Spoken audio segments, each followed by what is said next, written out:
మరి విగ్రహారాధన చేసేవాడిని బాగా. మరి చాలా చోట్ల తిరిగేవాడిని, చాలా పూజలు చేసేవాడిని, అన్ని దేవుళ్ళని కూడా నేను మొక్కేవాడిని.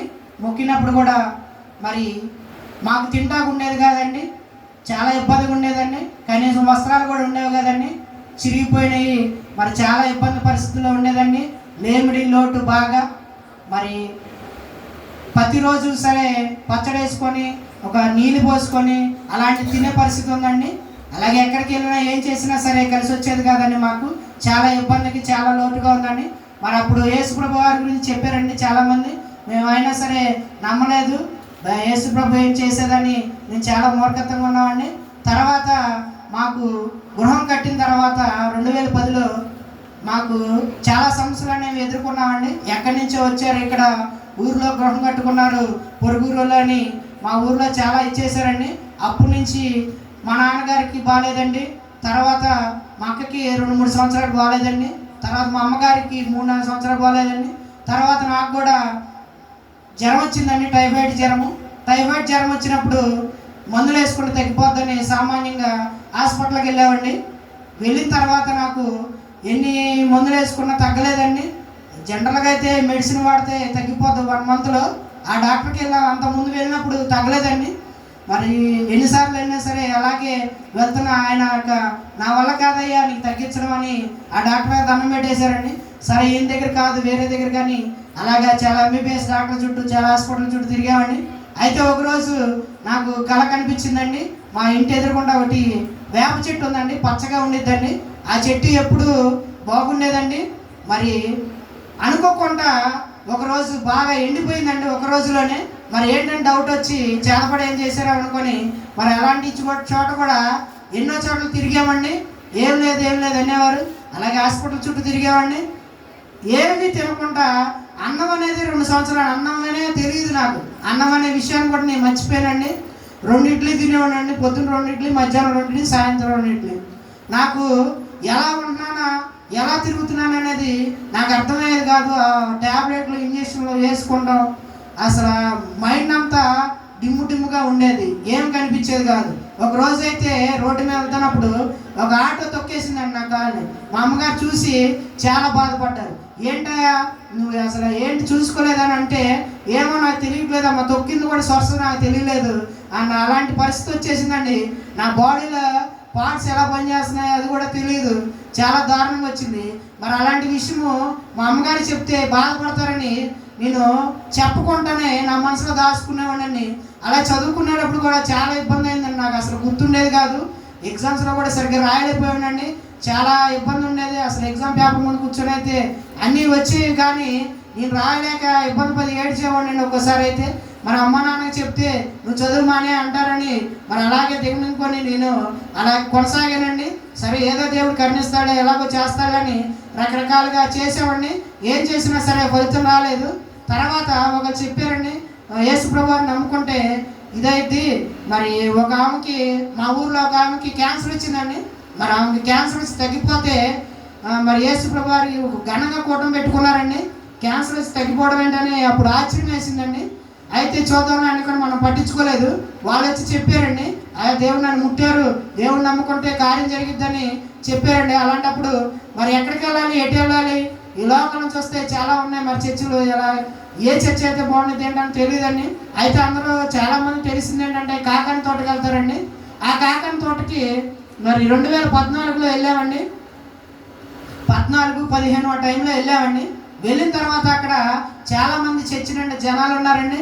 వాళ్ళు ఇసుకపోతే రావట్లేదు. మరి చాలామంది ప్రార్థన చేయించుకున్నప్పుడు వాళ్ళకి ఏదో కార్యం జరుగుతుందని అందరూ చెప్తున్నారండి. ఆశపడ్డామండి. ఆ స్టేజ్ దగ్గరికి వెళ్దామంటే కనీసం 200 మంది పైన అక్కడ ఉన్నారండి. అక్కడ లాగేసి పక్కకి ఈడ్చేస్తున్నారండి. మనం ఏం ప్రాబ్లం చెప్తున్నాం, ఏం బాధ చెప్తున్నాం అనేది వాళ్ళు అసలు పట్టించుకోవట్లేదండి. అలా చాలా ఇబ్బందిగా ఉంది. ఓసారి 2 సార్లు వెళ్ళినప్పుడు తోసేశారు. ఇదేంటి ఇలా తోసేస్తున్నారు, మన సమస్య వినకపోతే ఎలాగా, మన సమస్య తీరపోతే ఎలాగా, మన ప్రార్థన ఎలా చేస్తారు, అసలు మన ప్రార్థన ఎలా చేయాలి, దేవుడి దగ్గర ఎలా అడగాలి, దేవుడిని ఎలా పొందుకోవాలి అని మా మనసులో బాగా వేదన బాధ అయిపోయిందండి. మరి అలాగే ఇంకో నెక్స్ట్ మంత్ కూడా అలాగే వెళ్ళినప్పుడు శుక్రవారం మరి అప్పుడు కూడా అలాగే చేశారండి. కనీసం పక్క తోసేస్తున్నారు, ఏం మాట్లాడట్లేదు, మనకి ఏం అర్థం కావట్లేదు. మా అమ్మగారికి నాకు చాలా బాధేసి అక్కడ ప్రార్థన చేసుకున్నామండి. ప్రార్థన చేసుకున్నప్పుడు మా అమ్మగారు ఎస్ఆర్కే కాలేజీలో పనిచేస్తున్నారండి, ప్రసాదం బోర్డులో. అప్పుడు రాహేల్ ఆంటీ గారు చెప్పారండి, అమ్మ మా చర్చి చాలా బాగుండిద్దమ్మా, అయ్యగారు అమ్మగారు బాగా ప్రార్థన చేస్తారు, ఒకసారి వచ్చి చూడమ్మా, నీ సమస్య తీరిద్దేమో, మరి ఇంత బాధపడుతున్నావు నువ్వు, ఇంత మనోవేదన పడుతున్నావు, అబ్బాయి బాగాలేదన్నావు, మరి అమ్మాయి మొన్నటిదా బాగాలేదు, అలాగే మీ ఆయన గారికి బాగాలేదు, పరిస్థితి చూస్తే మీరు ఎప్పుడు ఇంత పని చేస్తున్నారే కానీ చిరిగిపోయిన బట్టలు వేసుకుంటున్నారు, అసలు తింటాకు లోటు, దరిద్రము, లేమిడి, చాలా ఇబ్బందిగా ఉంది, మీరు ఒకసారి వచ్చి చూడండి అమ్మా అన్నారు. అలాగేనమ్మా చూద్దామని అనుకున్నామండి. మా అమ్మగారు ప్రార్థన చేసుకున్నప్పుడు నాకు కూడా ప్రార్థనలో ఒక కొండ కనిపించిందండి. ఆ కొండ నుంచి దేవుడి యొక్క వెలుగు కనిపించిందండి. ఎవరో అక్కడికి తీసుకెళ్తున్నట్టు ఒక ఆడ మనిషి కనిపించారండి. అలాగే ఏంటని మేము అనుకున్నాం, మాకు తెలియదండి అప్పుడు దర్శనాలంటే. అలా కనిపించినప్పుడు సరే రాహేల్ ఆంటీ గారు ఇలా చెప్పారు, సరే వెళ్ళి చూద్దాం పదమ్మా, అక్కడికి వెళ్తే మన ప్రాబ్లం సాల్వ్ అవ్వట్లేదు, మరి ఇక్కడికి వెళ్తే ఏమైనా పట్టించుకుంటారో. ఇక మా పరిస్థితి ఎలా ఉందంటే ఒక ఏండ్రు మోడలు కొనుక్కొని పెట్టుకొని తాగేసి చచ్చిపోదాం, ఇక సమస్య తీరపోతే ఇప్పుడు వరకు అన్నీ తిరిగాము, అన్నీ చేసాము, ఈ బాధలు మనకు తీరట్లా, ఇక మనకి కనీసం ఒక ముద్ద కూడా కూటి కోసం కోటి తిప్పలు అంటారు కండి, ఆ టైంలో మరి కనీసం కోడి తిప్పలు కొట్టా సరే కూడు అనేది నోట్లోకి వెళ్ళట్లేదు, చాలా దరిద్రంగా ఉంది. మా నాన్నగారు పని చేస్తున్నారు, మా అక్క పని చేస్తుంది, నేను పని చేస్తున్నా. మరి నేను చదువుకున్నప్పుడు కూడా వెళ్ళామండి, కనీసం బుక్స్ కొనుక్కోవడానికి కూడా చాలా దరిద్రంగా ఉండేదండి. నేను పనికి వెళ్ళి మళ్ళీ దాంతో నేను తెచ్చుకొని ఎంత దాంతో బుక్స్ కొనుక్కునేవాడిని. మరి ఎంత దరిద్రంగా ఉంది. ఇక లాస్ట్ ఈ ఒక్క దేవుడినే చూద్దాం, ఈ ఒక్క దేవుడి దగ్గర కార్యం జరిగితేనే బతుకుదాం, లేదంటే ఇక చచ్చిపోదాం అని డిసైడ్ అయిపోయామండి మేము. సరే ఇక్కడ వెళ్ళాము సార్ చూద్దాం చర్చిలో, అక్కడికి వెళ్తే లాగి పడేశారు, ఎక్కడైనా చూద్దామని చెప్పి వచ్చామండి. అక్కడ చర్చిలో రాగానే నిజంగా పరలోక రాజ్యంలోకి వచ్చినట్టు మాకెంతో సంతోషంతో ఆనందంతో ఉన్నామండి. అప్పుడు దాకా చాలా బాధగా ఉందండి. కనీసం ఎలా ఉన్నారంటే మా బంధువులు కూడా శత్రువులు అయిపోయారు మాకు. అయిన వాళ్ళు లేరు, కాని వాళ్ళు లేరు, ఎవరూ లేరు, పలకరించే వాళ్ళు లేరు, ఏం తింటున్నారు ఏం తాగుతున్నారు అనుకోలేరు. మాకున్న కష్టాలు ఉంటే ఈ ఇంకా సూడిపోటు మాటలు, మీకు ఎప్పుడు చూసినా రోగాలు, ఎప్పుడు చూసినా దరిద్రము, మీరేదో పాపం చేసి ఉంటారు, మీరు అది చేసి ఉంటారు, ఇది చేసి ఉంటారని చాలా బాధపరిచారండి ఆ మాటల చేత.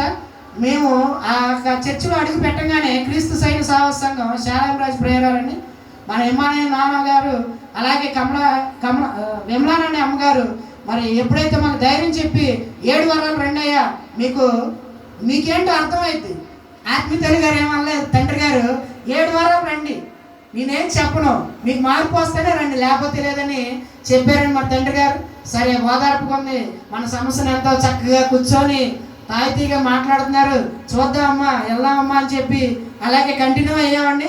అలాగే అనుకోకుండా దేవుడు నాకు నెమ్మదిగా స్వస్థత ఇస్తున్నాడండి. మరి దేవుడు నిజంగా గొప్ప కార్యం చేశాడండి. అలాగే 2016లో మార్చి నెల కొట్టాల్లో మేము క్రైస్తవ ఉద్యోగ కొట్టాలని ఫస్ట్ సారి మా అమ్మగారు నేను అది రక్షణ బాప్తీసం పొందామండి. బాప్తీసం తీసుకున్న తర్వాత మరి కొద్ది నెలలోనే నాకు ఆ టైఫాయిడ్ జ్వరము తగ్గిపోయిందండి. దేవుడు నన్ను ముట్టి స్వస్థపరిచాడు. హల్లెలూయా, థ్యాంక్ యూ జీసస్ అండి. మరి గొప్ప కార్యం చేశాడండి. అలాగే మా అక్కకి నిమ్ము ఉండేదండి. మరి చిన్నప్పటి నుంచి 7 సంవత్సరాలుగా దేవుడికి వెళ్ళక ముందు 7 సంవత్సరాల నుంచి ఆయుర్వేద మందులని, హోమియోపతి మందులని, ఆ మందులని, ఈ మందులని చాలా వాడిందండి. పాపం చలికాలం వచ్చిందంటే కొంచెం చలి తగిలితే చాలు, ఆ చలిగా తగిలినా సరే కృష్ణకి చాలా ఇబ్బంది వచ్చేసిందండి. ఆ దగ్గు జలుబు అనేది. ఇక నా పరిస్థితి ఇంతే, ఏ మందులు వాడినా తగ్గట్లేదు, నా వివాహం జరిగిద్దా అని చాలామంది ఎగతాళి ఏలాకొలం చేశారండి. ఇలాగ ఎన్ని వ్యాధులు పెట్టుకున్నారు, మీరేదో పాపం చేసి ఉంటారు, జన్మతః పాపాలు ఉండి ఉంటాయి, మీకు అందుకనే ఎంత ఇబ్బంది పడుతున్నారని చాలామంది సూటిపోటు మాట్లాడినారండి. అలాగే ఆత్మీయ తండ్రి గారు నా సమస్య తీరిపోయిన తర్వాత ఒకరోజు తండ్రి గారి దగ్గర కూర్చున్నామండి. మరి తండ్రి గారు చాలా శనివారం ఆదివారం 3-4 దాకా కూడా తెల్లారి గట్ల కూడా మాట్లాడేవారండి. అప్పుడు ఆ టైంలో మరి తండ్రి గారి దగ్గర కూర్చోబెట్టి మాట్లాడినప్పుడు మరి క్రిస్టినా, అయ్యా నా సమస్య తీరట్లేదయ్యా, నా జీవితం ఇంతేనా, నా వివాహం జరగదా, చిన్న చలిగాలకే నాకు ఇంత దగ్గు వచ్చేస్తుంది, మరి ట్యాబ్లెట్లు వేసినా తగ్గట్లేదు నిమ్ము, మరి ఇలాగైతే నా వివాహం ఎలా జరిగిద్ది, దేవుళ్ళో ఉండే లాభము, ఇంతటితోనే నా జీవితం అందమైపోవాలని అందండి. ఎందుకమ్మా నువ్వు బాధపడతావు, నేను ప్రార్థన చేస్తానని ఆత్మీయ తండ్రి గారు ఒక్క మాట చెప్పారండి. అలా చెప్పగానే 10 రోజులు ఆమెకు నిమ్ము తగ్గిపోయింది. హల్లెలూయా, థ్యాంక్ యూ జీసస్ అండి. దేవుడు గొప్ప కార్యం చేశాడండి. మరి అప్పటి నుంచి ఇప్పటి వరకు కూడా క్రిస్టినాకి ఒక టాబ్లెట్ వేసుకోదండి, ఒక ఇంజక్షన్ చేయించుకోదండి. ఇదివరకు అయితే నరాల నుండి ఇంజక్షన్ అని, ఆ టాబ్లెట్లని రకరకాల ఎన్ని వేసిన, ఆక్సిజన్ పెట్టిన, సిలిండర్ పెట్టిన, చాలాసార్లు కూడా డేంజర్ అయిపోయిందండి. మరి నిజంగా క్రీస్తు సాహసంగా నిలబడటం వల్ల ఆత్మీయ తల్లి గారు, తండ్రి గారు మరి ప్రార్థన దయ వల్ల మరి నిజంగా గొప్ప కార్యం చేశారండి. అలాగే వారు 3 నెలల గ్యాప్తో వాళ్ళు కూడా బాప్తీసం పొందారండి. పొందిన తర్వాత మా అందరిని ఏంటంటే, మీరు తల్లిదండ్రులు తీసుకున్నారు కానీ పిల్లలకి ఎందుకు ఇచ్చారు, వివాహం జరగదు, ప్రార్థన వల్ల చూడాలి, మళ్ళీ వేరే వాళ్ళు చూడకూడదు అని చాలామంది అన్నారండి. ఆ మాటకు బాధ వేసిందని మరి ఆత్మీయ తండ్రి గారికి చెప్పినప్పుడు, అయ్యా అసలు ముందు బాప్తీసం అనేది సిద్ధపడటం అనేది అందరికి రాదు, మీకు రాగానే దేవుడు అది ఇచ్చేసాడు, మీరు చాలా ధన్యులయ్యా అన్నారు. ఆ మాటకి మీరు బాధపడద్దు, దేవుడు చిత్తం కాబట్టి మీరు తీసుకున్నారు, దేవుడే మీకు దారి చూపిస్తారని బలపరిచారని ఎంతో ఆత్మీయత గారు, తండ్రి గారు. మరి అలాగే కృష్ణనాయ వివాహం కోసం 5 సంవత్సరాల పైనే చాలా ప్రార్థన చేసామండి, చాలా ఇబ్బంది పడ్డాం. అంతకుముందు ఆర్థికంగా ధన సాయం మేము రూపాయి కూడా వెనకేసుకోలేదండి. ఎందుకంటే ఎప్పుడు చూసినా రోగాలు, హాస్పిటల్ చుట్టూ తిరిగేవాళ్ళం. కొన్ని లక్షలు పోసామండి హాస్పిటల్ చుట్టూ తిరిగి మరి ఎప్పుడు చూసినా సమస్య తీరిద్ది దాన్ని చూసేవాళ్ళం. మరి వాటన్నిటి నుంచి విడుదల అయిన తర్వాత వివాహం చేయాలని మేము అనుకుంటే తీరా చూస్తే 1 రూపాయి జేబులో లేదు. ఏం చేయాలని అర్థం కావట్లా. ఇది పెద్ద సవాలుగా ఉంది. ప్రార్థన చేస్తే మరి ఆత్మీయ తండ్రి గారు, తల్లి గారు, మన సంఘం మొత్తం సేవకులు, విశ్వాసులు అందరూ మంచి ప్రార్థన చేశారండి. చేయడం తర్వాత కూడా మరి అంతకుముందు నాకు ఫస్ట్లో దర్శనం వచ్చిందండి. ఆ దర్శనం ఏంటంటే, క్రిస్టియన్ అని ఎవరో తెలియని వ్యక్తి, చాలా దూరదేశ వ్యక్తి చేసుకుంటాడు. చేసుకున్న తర్వాత నేను చాలా బాధపడిపోతున్నానండి. అతని గురించి ఏం వివరం తెలియక ఏడుస్తున్నానండి. అలా కనిపించిన తర్వాత దేవుడు, నువ్వు బాధపడద్దు, నేను బలపరుస్తాను, నేను ఉన్నానని దేవుడు వాగ్దానం ఇచ్చాడండి. అయితే ఆ దర్శనం అనేది నేను మర్చిపోయా. ఆత్మీయ తండ్రి గారికి చాలా చెప్దాం అనుకున్నా, ఆయన దగ్గరికి వెళ్ళేటప్పుడు నేను మర్చిపోతున్నాను. సరే అని ప్రార్థన చేసుకున్నామండి. తర్వాత అనుకోకుండా మా బంధువులు కూడా మా అమ్మకి రావాల్సినవి, మా నాన్నకి రావాల్సినవి కూడా ఎంత దారుణంగా ఉన్నారంటే, బంధువుల కన్నా రాబంధువులు అంటేనే బెటర్ అనుకుంటండి. వాళ్ళు ఏం చేశారంటే, మా నాన్నకి రావాల్సినవి ఏం చేశారంటే వాట అది రానివ్వకుండా చేశారు. అసలే వ్యాధులతో బాధలతో ఇబ్బంది పడుతున్నాం, ఎలా తీరిద్దని సమస్య. అయితే ఆ సమస్యకి వీళ్ళేంటంటే, ఈ పరిస్థితి బాగాలేదు, వీళ్ళు 4 అన్నదమ్ములండి. అయితే వీళ్ళు వాట పంచుకుంటున్నారు పొలము. వాటికి సంబంధించి మరి మేము తల్లిదండ్రులు చూడలేము, మరి మా వల్ల ఉండలేదు, అయ్యా మా పరిస్థితి బాగాలేదు అంటే మీకు ఒక 50,000 ఇస్తాము, 1,00,000 రూపాయలు ఇస్తాము, మీరు పెళ్లి చేసుకున్నారు కానీ అని వాళ్ళు మాట ఇచ్చారమ్మా. మేము అడగల. అయినా సరే దేవుడు కార్యం చేస్తాను అనుకున్నాం. అప్పుడు దేవుళ్ళే లేవు. అయితే తర్వాత వీళ్ళు ఏం చేశారంటే, మా బంధువులే వారికేంటి ఇచ్చేది, వారి ఆర్థిక పరిస్థితులు బాగానే ఉన్నాయి, వాళ్ళు అలాగే అంటారు, నాటకాలు వేస్తారు, ఎప్పుడు చూడు ఆ జబ్బు అంటారు, ఈ జబ్బు అంటారు అని చెప్పి వాళ్ళు ఇచ్చేవాళ్ళు ఏమన్నా కూడా చేశారండి. లాస్ట్కి ఏం చేశారంటే, మా అమ్మకి రావాల్సిన కొంత ఆస్తి మొత్తం రావాలండి, అది రావాల్సింది కూడా దేవుళ్ళకి వచ్చిన తర్వాత వీళ్ళు ఏం చేశారంటే, నీకు ఇస్తామమ్మా, ఇప్పుడు దానికి మీరేం సంపాదించుకోలేదు కదా, మీ పిల్ల మీరు కుదుర్చుకోండి పెళ్ళి, మేము ఎంతో కొంత సాయం చేస్తామని చెప్పారండి.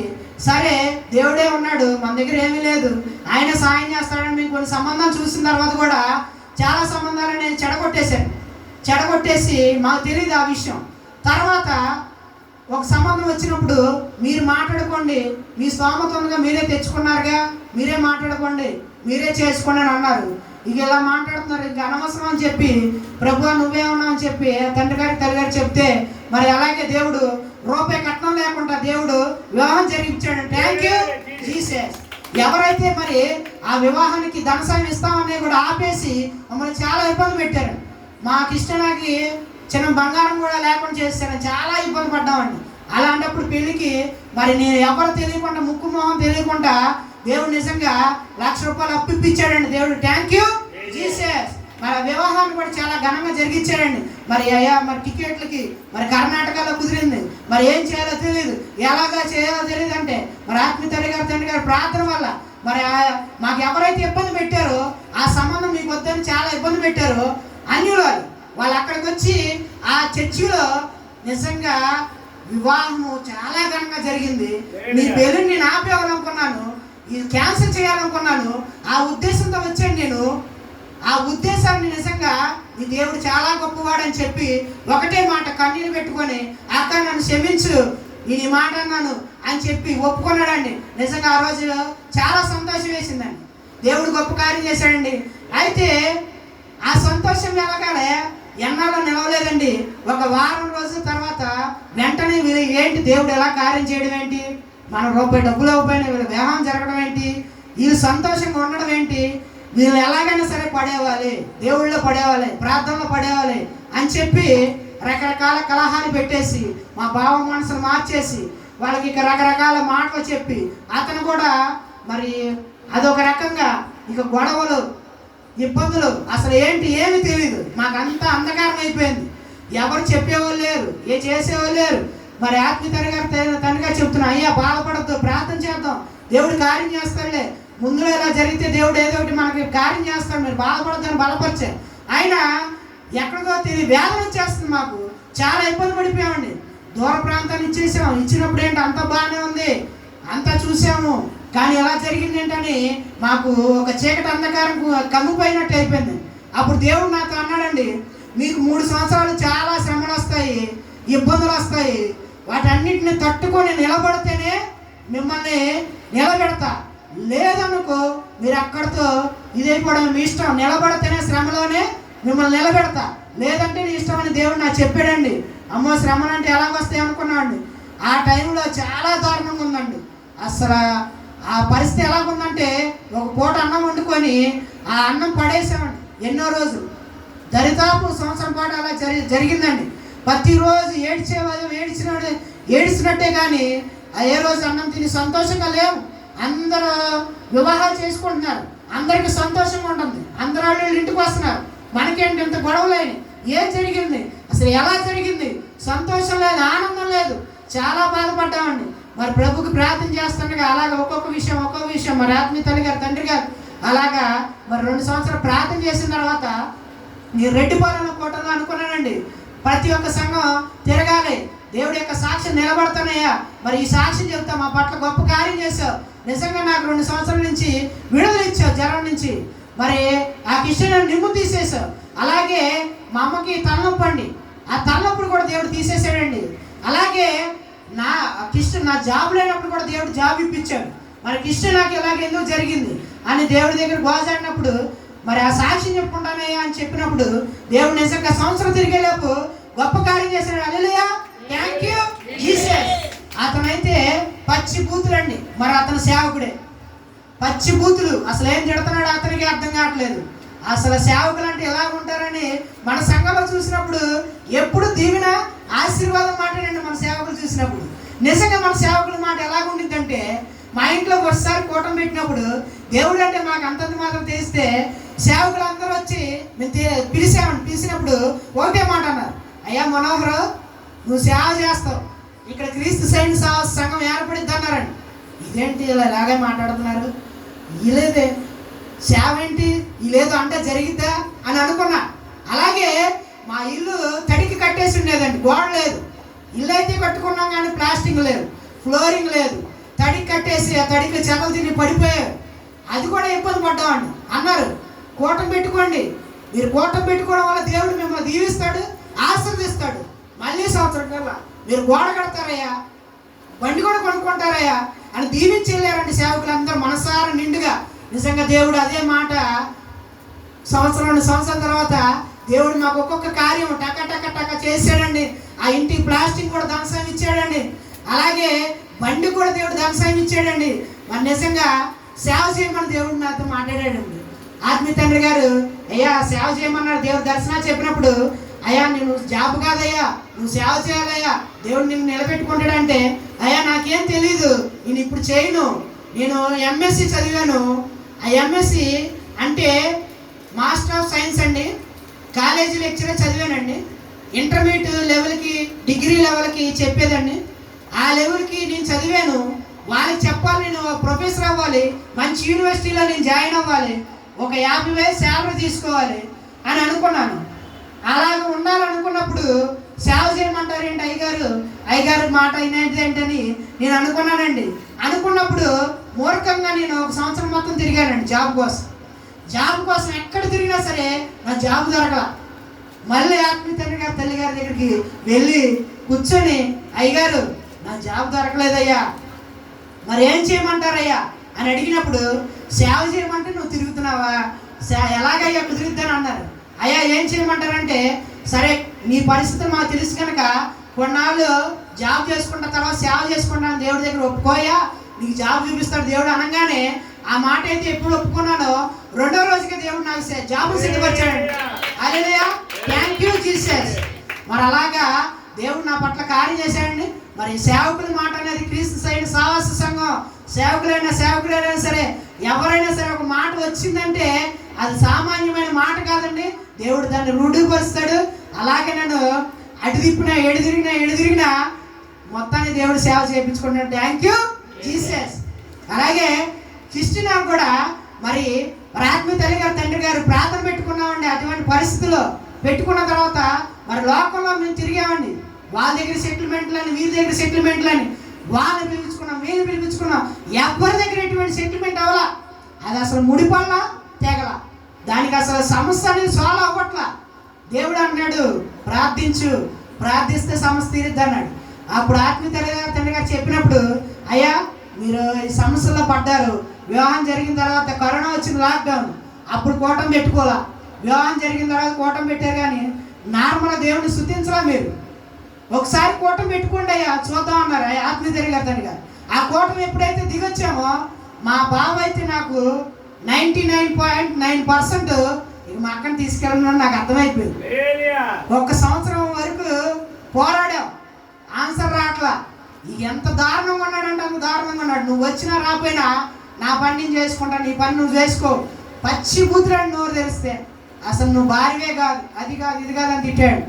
అయితే కూటమి ఎప్పుడైతే పెట్టుకున్నామో వెంటనే ఫోన్ చేసి వారంలో వచ్చేసి, నా భార్య నాకు కావాలి, నేను తీసుకెళ్తాను, వచ్చి కాడు పట్టుకొని తీసుకెళ్ళాడు. Thank you Jesus.